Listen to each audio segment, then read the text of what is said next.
Friends, welcome to our channel. ఇదైతే మనకి Indian railway recruitment cell Jaipur అనమాట. RRC north western railway NWR సంబంధించి 2026 apprentice కోసం అయితే అప్లికేషన్ ఆన్లైన్ ప్రాసెస్ ఈరోజు అంటే 10th January 2023 అయితే స్టార్ట్ అవుతుంది. ఇంకా last date for apply online ఇచ్చి 10th February 2023 అనమాట. మిడ్ నైట్తో అయిపోతుంది. దీనికి సంబంధించి మనకి SC ST female and PWD క్యాండిడేట్స్కి అయితే ఫీజు లేదు. No fees for SC ST female and PWD క్యాండిడేట్స్కి అనమాట. ఇంకా others general, OBC and EWS 100 rupees అయితే ఆన్లైన్లో అయితే పే చేయాలి. దీనికి సంబంధించి మన 10th క్లాస్ అనేది బేసిక్ ఎడ్యుకేషన్ క్వాలిఫికేషన్ విత్ 50% మార్క్స్తో పాటు మనకి నేషనల్ ట్రేడ్ సర్టిఫికేట్ అంటే ITI అయితే ఉండాలి. NCVT లేదా SCVT నుంచి మనం ఏ ట్రేడ్కి అయితే అప్లై చేస్తున్నామో ఆ ట్రేడ్కి సంబంధించినటువంటి సర్టిఫికేట్ అయితే కావాలి. దీనికి సంబంధించి మనకి ఏజ్ వచ్చేసరికి మనకి 15 to 24 ఇయర్స్ అయితే ఇచ్చారు యాజ్ ఆన్ 10th February 2023 అనమాట. ఇంకా ఏజ్ రిలాక్సేషన్ అయితే అప్లికబుల్ అయితే అవుతుంది ఫ్రెండ్స్. ఇంకా మనకి ఇక్కడ దీనికి ఎగ్జామినేషన్ అయితే లేదు. ఓన్లీ మనకి 10th అండ్ ITI వచ్చినటువంటి మార్క్స్ ఆధారంగా అయితే మనకి సెలక్షన్ అయితే జరుగుతుంది. ఇంకా అప్లికేషన్ ఆన్లైన్ ప్రాసెస్కి సంబంధించి ఇదైతే మనకి న్యూ రిజిస్ట్రేషన్ అనమాట. ఇదైతే అప్లికెంట్ లాగిన్ ఫస్ట్ మనం న్యూ రిజిస్ట్రేషన్ అయితే తీసుకొని ఫస్ట్ రిజిస్ట్రేషన్ అయితే తీసుకోవాలి ఫ్రెండ్స్. ఇక్కడైతే మన న్యూ రిజిస్ట్రేషన్ అయితే తీసుకున్నాము. ఈ ఫామ్ అయితే ఇలాగ వచ్చింది. ఇదైతే మనకి ఇక్కడ క్యాండిడేట్స్ నేమ్ అయితే ఇవ్వాలి యాజ్ పర్ 10th క్లాస్ అనమాట. మీ యొక్క ఫుల్ నేమ్ అయితే ఇక్కడ ఇవ్వాలి as per your 10th class. అలాగే మీ యొక్క ఫాదర్స్ నేమ్, మీ యొక్క మదర్స్ నేమ్ ఇక్కడ ఇవ్వాలి. ఇంకా జెండర్ మేల్ ఫీమేల్ ఇక్కడ సెలెక్ట్ చేసుకోవాలి. ఇంకా డేట్ ఆఫ్ బర్త్ ఇక్కడ క్యాలెండర్ ఉంటుంది. దీని నుంచి ఇయర్, మంత్, డేట్ అనమాట. డే అలాగే మనం మీ యొక్క 10th క్లాస్ సర్టిఫికేట్ నుంచి డేట్ ఆఫ్ బర్త్ అయితే ఇలా ఇవ్వాలి. ఇక మీకు age as on 10th February 2023కి ఇక్కడ ఇలాగైతే చూపిస్తుంది. ఇయర్స్, మంత్స్, డేస్ అనమాట. అది ఒకసారి చెక్ చేసుకోవాలి. ఇంకా category general, SC ST OBC మీ యొక్క కేటగిరీ ఇక్కడ సెలెక్ట్ చేసుకోవాలి. ఇంకా డిజబిలిటీ అంటే PWD క్యాండిడేట్స్ అయితే ఎస్ పెట్టాలి, అదర్వైజ్ అయితే నో పెట్టాలి. ఎక్స్ సర్వీస్ మ్యాన్ అయితే ఎస్, అదర్వైజ్ నో. అలాగే EWS క్యాండిడేట్ అంటే ఎకనామికలీ వీకర్ సెక్షన్స్ అయితే ఎస్, అదర్వైజ్ నో అనమాట. ఈమెయిల్ ఐడి మీ యొక్క ఈమెయిల్ ఐడి అయితే ఇక్కడ ఇవ్వాలి. వ్యాలిడ్గా ఉన్నది, యాక్టివ్గా ఉన్నది. ఇంకా మీ యొక్క 10 digit మొబైల్ నెంబర్ ఏదైతే ఉందో అదైతే ఇక్కడ మెన్షన్ చేయాలి. ఇంకా బోర్డు లేదంటే ఎగ్జామ్ అథారిటీ నేమ్ అనమాట. అంటే మన 10th క్లాస్ మీరు ఎక్కడ చదివారు, సపోజ్ ఆంధ్రప్రదేశ్ సెకండరీ ఎడ్యుకేషన్, అలాగే మీ యొక్క బోర్డు అని మీరు ఎక్కడి నుంచి చదివారు అదైతే ఇక్కడ సెలెక్ట్ అయితే చేసుకోవాలి ఈ లిస్ట్లో నుంచి. అలాగే ఇయర్ ఆఫ్ పాసింగ్ అంటే 10th క్లాస్ మీరు ఎప్పుడు పాస్ అయ్యారు, ఇయర్ అయితే ఇక్కడ మెన్షన్ చేయాలన్నమాట. ఇలాగ అలాగే మీ యొక్క 10th లేదంటే మెట్రికులేషన్ రోల్ నెంబర్ అయితే మీకు సర్టిఫికేట్లో ఉంటుంది. దాని ప్రకారం అయితే ఇది మెన్షన్ చేయాలి. ఇక్కడ పాస్వర్డ్ ఇక్కడ పాలసీ ఇచ్చారు.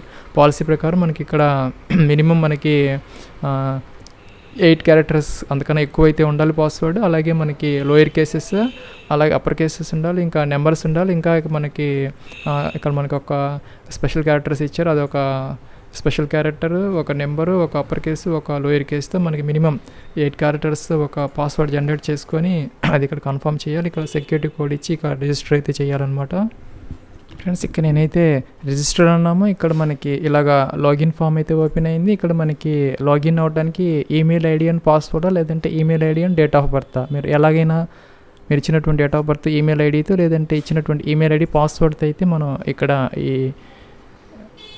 దీని ద్వారా అయితే మనం లాగిన్ అయితే అవ్వచ్చు. ఇక్కడ సెక్యూరిటీ కోడ్ ఇచ్చేసి మనం లాగిన్ అయితే అవ్వాలి. ఇలాగా ఫ్రెండ్స్ మనం లాగిన్ అయితే అయ్యాము. మనకి మన డాష్బోర్డ్ అయితే ఓపెన్ అయింది. ఇందాక ఇచ్చిన డీటెయిల్స్ అన్నీ ఇక్కడ వచ్చాయి. మనకి పైన కిందకి వచ్చాము కొంచెం. అలాగే మనకి ఇక్కడ క్వాలిఫికేషన్ డీటెయిల్స్ అయితే వచ్చాయి. ఇంకా నేమ్ ఆఫ్ ఎడ్యుకేషన్ ఇన్స్టిట్యూట్ అంటే మీరు ఏ స్కూల్లో చదివారు అదైతే ఇక్కడ మెన్షన్ చేయాలి.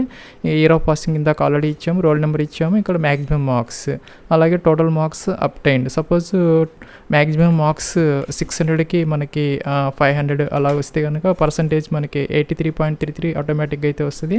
ఇక్కడ టోటల్ మార్క్స్ అనమాట, అగ్రిగేట్ టోటల్ సబ్జెక్ట్స్ మీకు మొత్తం ఎన్ని మార్క్స్కి మీకు ఎన్ని మార్క్స్ అప్టైన్ చేశారు ఇదైతే ఇవాళ పర్సంటేజ్ ఆటోమేటిక్గా అయితే వస్తుంది. ఇంకా అప్లయింగ్ అండర్ యూనిట్ అనమాట. మనకి ఇక్కడ రాజస్థాన్లోని వేరియస్ యూనిట్స్ అయితే ఇచ్చారు. జోధ్పూర్, జైపూర్, బెకనూరు, అలాగే ఇక్కడ ఇలాంటి వేరియస్ ఇవైతే ఉన్నాయి. మనకి నోటిఫికేషన్లో అయితే ఏ యూనిట్లో మనకి ఏ కేటగిరీ కింద ఏ ట్రేడ్లో ఎన్ని వేకెన్సీస్ ఉన్నాయి అనేది అయితే ఉన్నాయి. ఇదైతే మనం ఇక్కడ సెలెక్ట్ అయితే చేసుకోవాలి.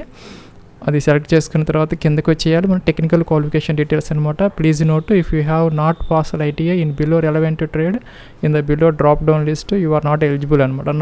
మన కింద ఇచ్చినటువంటి ఈ ట్రేడ్స్లో ఏదో దాంట్లో మనం ITI పాస్ అయితే ఉండే, లేకపోతే మనం ఎలిజిబుల్ అని చెప్తున్నారు. మన సంబంధించినటువంటి ట్రేడ్ అంటే మనం ఏ ట్రేడ్లో ITI చేసామో ఆ ట్రేడ్ అయితే ఇక్కడ సెలెక్ట్ అయితే చేసుకోవాలి. ఇది మారిస్తే ఇది కూడా మనకి చేంజ్ అయిపోతుంది, ఆ ట్రేడ్లో ఉన్నటువంటి ఇవైతే వస్తాయి. సపోజ్ ఇక్కడ DRM ఆఫీస్ బికందూరు తీసుకుని మన ఫిటర్ ఇలాగైతే ఉన్నది.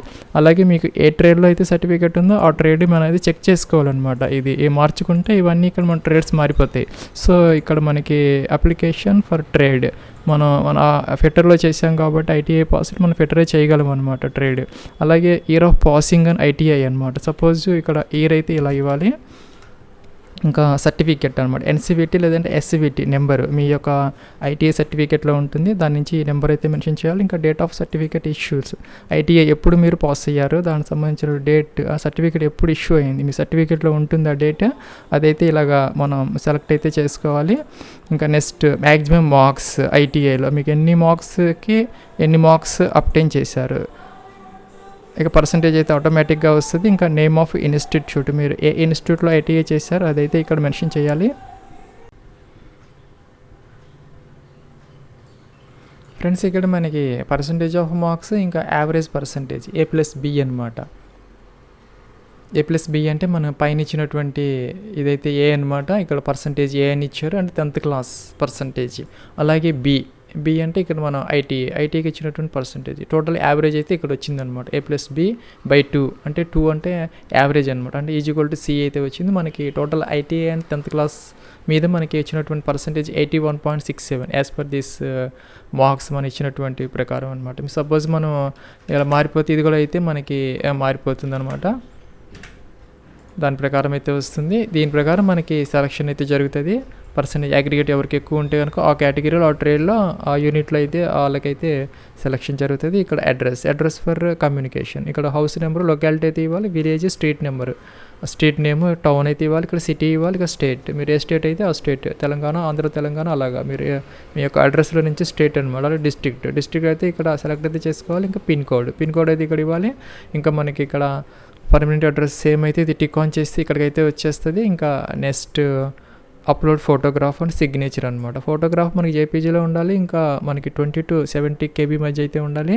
ఇంకా keep some copies of the same photograph అయితే మన తర్వాత డాక్యుమెంట్స్ కోసం అయితే సేమ్ ఫోటోగ్రాఫ్ని అయితే మనం ఉంచుకోవాలని చెప్తున్నారు. సిగ్నేచర్ మనం 20 to 30 KB మధ్య JPG ఫార్మాట్లో ఇక్కడైతే అప్లోడ్ చేయాలి. ఇక్కడ బ్రౌజ్ అంటే మనకి ఇలాగైతే వస్తుంది. ఇక్కడ ఎక్కడైతే ఫోటో ఉన్నదో ఆ ఫోటో సెలెక్ట్ చేసుకుంటే మనకి ఆ ఫోటో అయితే వచ్చేస్తుంది. ఇంకా డిక్లరేషన్ ఇదైతే టిక్ ఆన్ చేయాలి.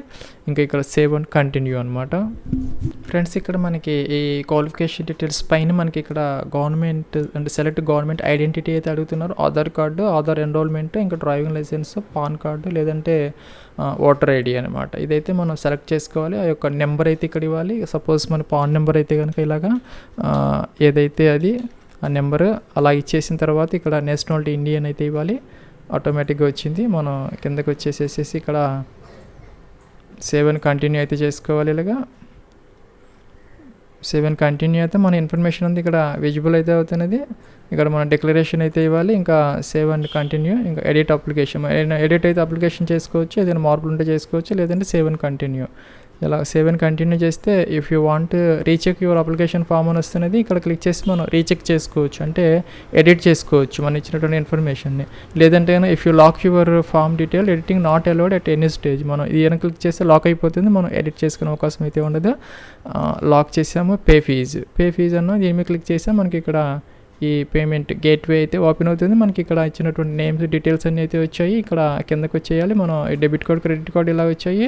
సపోజ్ మన దగ్గర డెబిట్ కార్డు ఉంటే దానికి సంబంధించిన కార్డ్ నెంబరు, మంత్, ఇయర్ ఇవన్నీ ఇచ్చేసి మనం 100 రూపీస్, నేను జనరల్ ఇచ్చాను కాబట్టి 100 రూపీస్ అయితే పే చేయాలి. ఇక్కడ ఈ డీటెయిల్స్ ఇచ్చేసి మనం ఈ OTP కనుక వెరిఫై చేస్తే ఫీజు అయితే జరుగుతుంది.